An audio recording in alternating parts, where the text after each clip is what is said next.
Welcome to Frontier IAS coaching classes. मैं हूं doctor निशा डूडी और आज हम पढ़ने जा रहे हैं एक नई यूनिट जो है एनवायरनमेंट एंड बायोडाइवर्सिटी। ये topic exam point of view से बहुत इम्पॉर्टेंट है क्योंकि ये प्रीलिम्स में और साइंस और टेक्नोलॉजी दोनों पेपर में हमें इससे क्वेश्चन मिलते हैं। अगर हम केवल प्रीलिम्स की बात करें तो ऑलमोस्ट 1/3 पेपर जो है वो हमारे एनवायरनमेंट पार्ट से आता है। तो ये बहुत इम्पॉर्टेंट टॉपिक हुआ और इसमें से कुछ पार्ट हमें ऐसा भी milega जो ज्योग्राफी के साथ ओवरलैप करता है, मतलब कुछ कॉमन टॉपिक्स हैं जो हम एनवायरनमेंट में भी पढ़ते हैं और ज्योग्राफी में भी पढ़ते हैं। तो इस हिसाब से हमारे दोनों ही टॉपिक्स बहुत स्ट्रॉन्ग हो जाएंगे अगर हम डे बाय डे ये पढ़ते हैं। तो इसे हमने बहुत छोटी छोटी यूनिट्स में क्लासिफाई किया है, जिसमें आज हम शुरू करने जा रहे हैं इकोलॉजी। ये इकोलॉजी का पार्ट फर्स्ट है, हम इसके अलग अलग पार्ट्स में पढ़ेंगे इसे। तो चलो शुरू करते हैं। सबसे पहले हमें ये पता होना चाहिए कि हम जो पढ़ रहे हैं इकोलॉजी, जो हमारे चैप्टर का नाम है, इसका मतलब क्या है।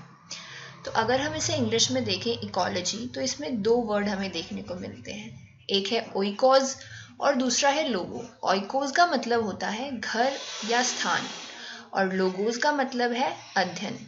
तो अगर हम इन दोनों वर्ड्स को कंबाइन कर दें तो क्या मतलब निकल के आता है कि घर का अध्ययन, घर के बारे में अगर हम अध्ययन कर रहे हैं तो वो क्या हुआ, इकोलॉजी। और पारिस्थितिकी जो हम उसे हिंदी में कहेंगे। तो यहाँ से हमारे पास एक डेफिनेशन निकल के आती है जो ये है कि जीवों के एक दूसरे तथा उनके पर्यावरण के साथ जो संबंध है उसका अगर हम अध्ययन कर रहे हैं तो वो पारिस्थितिकी कहलाता है। जैसे मान लीजिए ये हमारा प्लैनेट है अर्थ, यहाँ पे एक ही ह्यूमन बीइंग है और एक ही पौधा है कोई भी। इन दोनों का जो आपस में इंटरैक्शन होगा, उसे हम कहेंगे इंटरैक्शन अमंग लिविंग ऑर्गेनिज्म। और इन दोनों का जो अपने पर्यावरण के साथ में इंटरैक्शन होगा वो हो जाएगा विद देयर एनवायरनमेंट। और इसको अगर हम एक साथ स्टडी करते हैं तो दैट इज इकोलॉजी। अब इसका इतिहास क्या है, what is the history of ecology. अगर हम बात करें, हमारे वेद, हमारे संहिता, ब्राह्मण और आर्यनक उपनिषद जैसे कुछ ये ग्रंथ हैं, इन सब के अंदर हमें अवधारणाएं मिलती हैं, कॉन्सेप्ट्स मिलते हैं इकोलॉजी के बारे में। इसके अलावा अगर और देखा जाए तो हमारे पास संहिता है। संहिता में एक की बात करी गई है यहाँ पे, चरक संहिता। चरक संहिता है एक किताब है जिसमें आयुर्वेदा के बारे में बताया गया है। Ayurveda which is the traditional medicine of India. इसके अलावा एक और हमारे पास संहिता है, वो है सुश्रुता संहिता। सुश्रुता संहिता में बताया गया है अबाउट मेडिसिन एंड सर्जरी। सो ये दो बुक्स हैं हमारे पास। इन दोनों बुक्स के अंदर भी हमें इकोलॉजी के बारे में बहुत कुछ जानने को मिलता है। जैसे एक चीज़ जो यहाँ दी गई है दैट हवा, भूमि, पानी और ऋतु ये सब जीवन के लिए ज़रूरी हैं। They are all essential for life. अब वातावरण की बात करें, व्हाट इज एनवायरनमेंट। तो कोई भी जीवित या फिर अजैविक, निर्जीव मतलब को, वे सभी जीवित और निर्जीव चीज़ें जो किसी भी जीव को प्रभावित करती हैं, विच अफेक्ट्स एन ऑर्गेनिज्म, वो सब मिलकर के एनवायरनमेंट बनाती हैं। अब है all organism obligately depend on other organism for food, energy etcetera. कोई भी एक जीव जंतु है वो किसी दूसरे जीव जंतु पे ज़रूर डिपेंड करेगा, या तो भोजन के लिए या ऊर्जा के लिए या किसी भी और चीज़ के लिए। बट ये it is mandatory that it will always depend on, कि वो हमेशा किसी दूसरे ऑर्गेनिज्म पर डिपेंड ज़रूर करेगा, चाहे वो पौधा हो, चाहे वो एनिमल हो, चाहे वो माइक्रो ऑर्गेनिज्म कुछ भी हो। फिर आगे बात करें, पर्यावरण जैविक और अजैव दोनों तत्वों से बना हुआ होता है। अगर हम हमारे आसपास के एनवायरनमेंट को देखते हैं तो उसमें हमें लिविंग मतलब जीवित और निर्जीव दोनों तरह की चीज़ें देखने को मिलती हैं। आगे बात करें, यहाँ हमारे पास एक टेबल है जैविक कारक और अजैविक कारकों की। तो तो अजैविक कारक हमारे पास कौन कौन से हैं?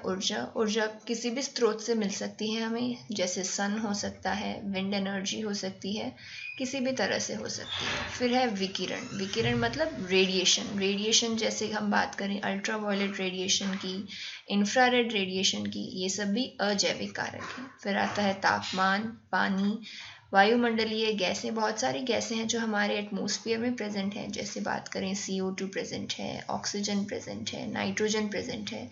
ये तो बहुत कॉमन गैसेस हैं। इन सब के अलावा और भी बहुत सारी गैसेस हैं जो हमारे एटमॉस्फेयर में प्रेजेंट है, वो सारी भी अजैविक कारक में इंक्लूड होती हैं। फिर आता है आग, फायर, फिर मिट्टी और स्थलाकृति मीन्स इट्स टॉपोग्राफी।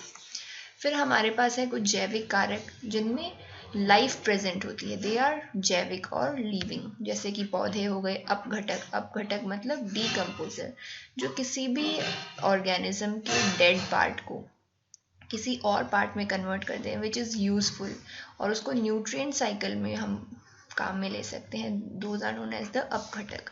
फिर आते हैं परजीवी का मतलब ही यही है, परजीवी, पर मतलब कोई और जीवी मतलब दूसरा जो लिविंग ऑर्गेनिज्म है वो।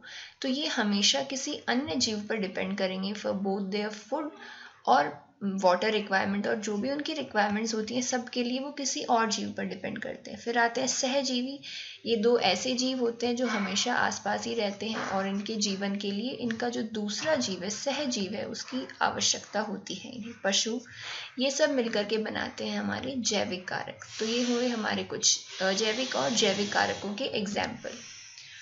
अब हम बात करें इन्हीं की आगे डिटेल में। हम अब हमें इंटरेस्ट है, हम जानना चाहते हैं कि एग्जाम्पल के तौर पे हमने ले लिया कि एक मछली है जो एक तालाब में प्रेजेंट है, तो उसके लिए हमारे पास दो तरह के कंपोनेंट्स हो सकते हैं, एक बाहरी वातावरण मतलब एक्सटर्नल एनवायरनमेंट, और दूसरा हो गया अंदर का वातावरण जो मछली के अंदर है, that is the internal environment. तो हम ये मान लेते हैं कि ये हमारे पास एक तालाब है, इसमें ये हमारी मछली है, ओके, ये मछली हो गई। अब हम बात करते हैं सबसे पहले अजैविक कारक कौन कौन से हैं जो इसे अफेक्ट करें। तो सबसे पहले हम बात करें ये पानी में रह रही है तो पानी हो जाएगा। उसके बाद बात करें कि सारे जो अर्थ है उसके लिए जो सोर्स ऑफ एनर्जी वो हमारा सन है, सन से सनलाइट्स हैं वो हर जगह पहुंच ही रही हैं, तो दूसरी हो गई हमारे पास प्रकाश या सनलाइट जो कुछ भी, फिर उसकी वजह से कुछ तापमान भी होगा, ये पानी ठंडा पानी भी हो सकता है और कुछ इसका टेम्परेचर होगा, तो फिर तापमान हो गया। फिर डिजॉल्व्ड ऑक्सीजन, न्यूट्रिएंट्स वगैरह भी प्रेजेंट होते हैं यहाँ पर जिनको ये फिश यूटिलाइज करेगी। तो ये सारे हमारे हो गए अजैविक कारक, एबायोटिक कंपोनेंट्स। फिर अगर हम बात करें जैविक कारकों की, तो यहाँ पे कुछ और ऑर्गेनिज्म भी प्रेजेंट होंगे जिनको ये मछली खाएगी, जिन पे ये फीड करेगी, तो वो सारे सूक्ष्म जीव भी हो सकते हैं और वो दूसरे तरह के जलीय जानवर भी हो सकते हैं, जलीय पौधे भी हो सकते हैं। पौधे कुछ ऐसे होते हैं जो यहाँ धरातल पर उगते हैं, कुछ ऐसे होते हैं जो यहाँ पर सरफेस पे उगेंगे, कुछ बेस पे कुछ सरफेस पे, तो वो किसी भी तरह के हो सकते हैं। तो ये सारे मिलकर के हमारे बनाएंगे जैविक कारक। ये हमने बात करी थी बाहरी वातावरण की, एक्सटर्नल एनवायरनमेंट। अब हम बात करेंगे इंटरनल एनवायरनमेंट की। तो यहाँ कहा गया है कि बाह्य वातावरण की अपेक्षा यह अधिक स्थिर होता है। बाह्य वातावरण क्या है, एक्सटर्नल एनवायरनमेंट, वो तो बहुत सारे कैरेक्टर्स पे डिपेंड करेगा, जैसे हम टेम्परेचर की बात करें तो कितनी सनलाइट यहाँ पहुँच रही है, वो भी तो एक टेम्परेचर डिसाइडिंग फैक्टर होगा। तो एक ही चीज़ को डिसाइड करने के लिए एक्सटर्नल एनवायरनमेंट में बहुत सारे फैक्टर्स इन्वॉल्व होते हैं, वाइल इन इंटरनल एनवायरनमेंट वो सारी चीज़ें उसके अंदर जो भी हो रहा है मेटाबॉलिज्म वगैरह उस पर डिपेंड करती हैं। फिर किसी भी प्रकार की चोट या कोई भी बीमारी है वो किसे अफेक्ट करेगी, बाहरी वातावरण को कतई नहीं करेगी, that will affect the internal environment, वो हमारे अंदरूनी जो भी वातावरण है उसको अफेक्ट करेगी। अब हम कुछ और जानना चाहेंगे ये कंपोनेंट्स के बारे में। तो यहाँ हमारे पास है अजैविक नाम से ही समझ आ रहा है कि जिनमें जीवन नहीं है, तो ये अकार्बनिक होते हैं। इनऑर्गेनिक मतलब इनमें कार्बन नहीं होता है और निर्जीव होते हैं। इनमें कुछ रसायन भी हो सकते हैं, केमिकल्स हो सकते हैं, जैसे कि गैसेस हो सकती हैं और अलग टाइप के केमिकल्स भी हो सकते हैं, और कुछ प्रक्रियाएं भी होती हैं, शारीरिक प्रक्रियाएं, जैसे कि बाढ़, मौसम और वेदर कंडीशन, ये सारे भी हमारे अजैविक तत्वों में आते हैं। ये सबसे महत्वपूर्ण निर्धारक हैं जहाँ और कितनी अच्छी तरह से जीव मौजूद है, किस तरह के जीव वहाँ मौजूद होंगे और कितनी अमाउंट में मौजूद होंगे. They are the determinants of where and how well an organism exist, as well as they will also decide कि कौन से टाइप का ऑर्गेनिज्म वहाँ एग्जिस्ट करेगा. अब हम डिटेल में बात कर रहे हैं. जैसे हम बात करते हैं ऊर्जा की, तो सूर्य जो है, सन, वो हमारा मेन सोर्स है, सबसे महत्वपूर्ण स्रोत है वो हमारे ऊर्जा के लिए. फिर पशु जो है वो सूरज से जो हमें एनर्जी मिल रही है, सनलाइट, उसको डायरेक्टली यूज़ नहीं कर सकते. लेकिन जो प्लांट्स हैं, they can directly use the sunlight. और जो प्रोसेस है जिससे वो सनलाइट को यूज़ करते हैं, उसे हम कहते हैं फोटोसिंथेसिस. फोटोसिंथेसिस, फोटो का मतलब है लाइट, और सिंथेसिस कोई और प्रोडक्ट वो सिंथेसाइज करेंगे लाइट की प्रेजेंस में. अब यहाँ हमारे पास एक डायग्राम है जिसमें हमें जैविक और अजैविक दोनों तत्वों को अलग अलग करके दिखाया गया है. ये तो जो हम देखने को मिलता है डे टू डे लाइफ में.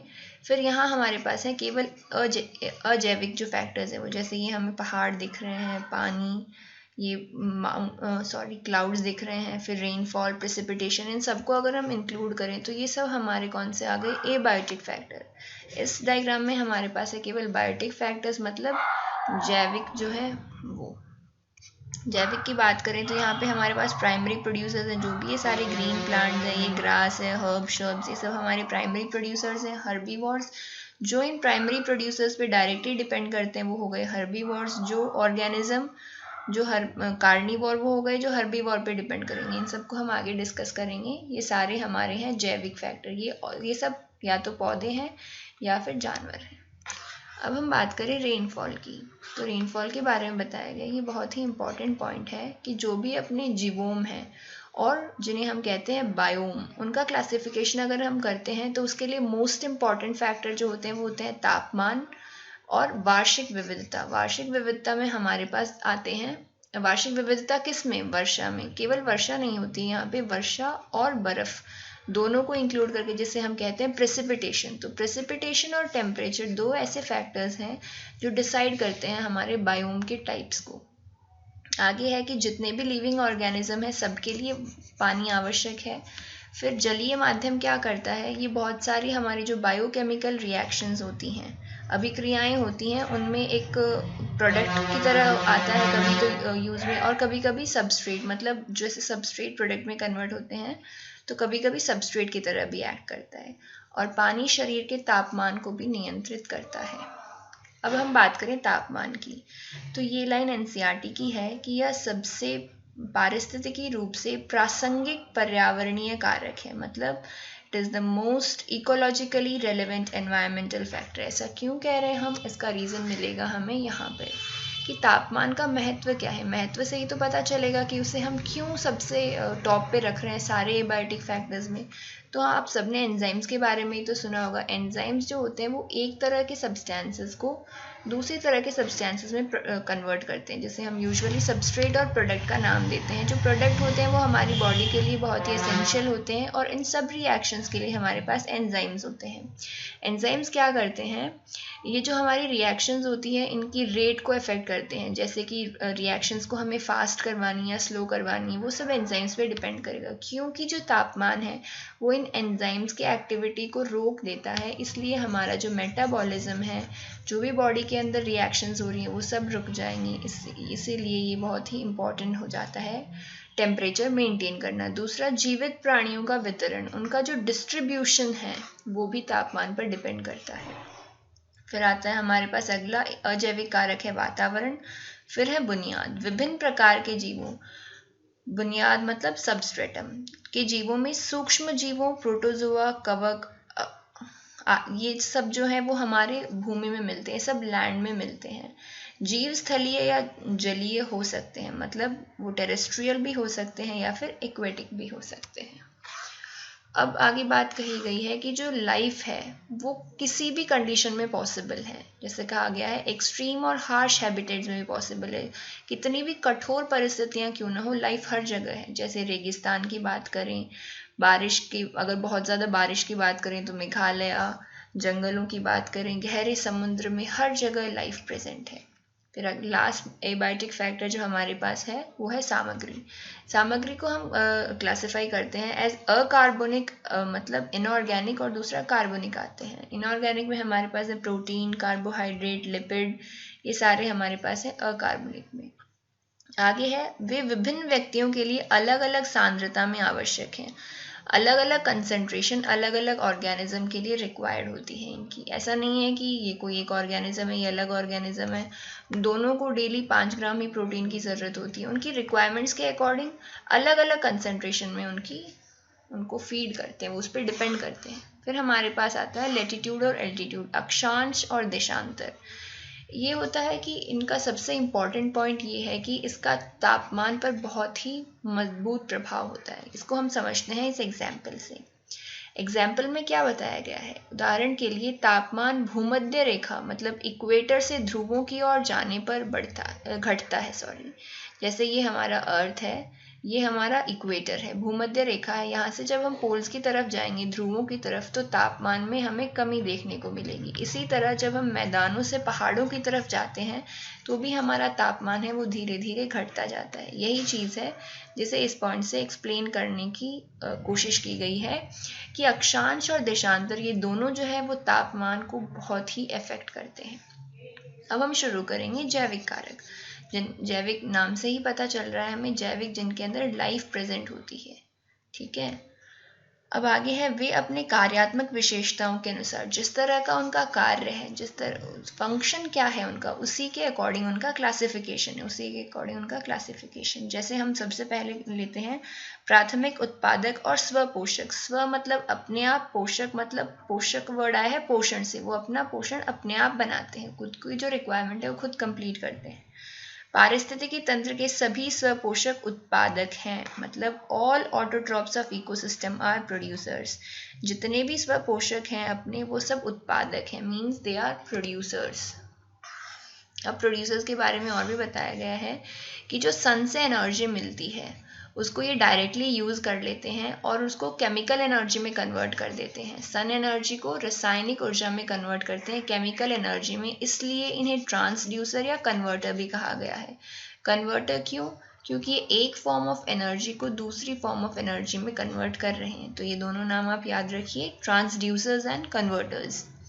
फिर है कि एक जलीय पारिस्थितिकी तंत्र के प्राथमिक उत्पादक कौन कौन है, प्रोड्यूसर्स कौन कौन है, तो वो है हमारे पास फाइटोप्लैंक्टन है, शैवाल, एल्गी कहते हैं जिसे हम, और कुछ उच्च पौधे।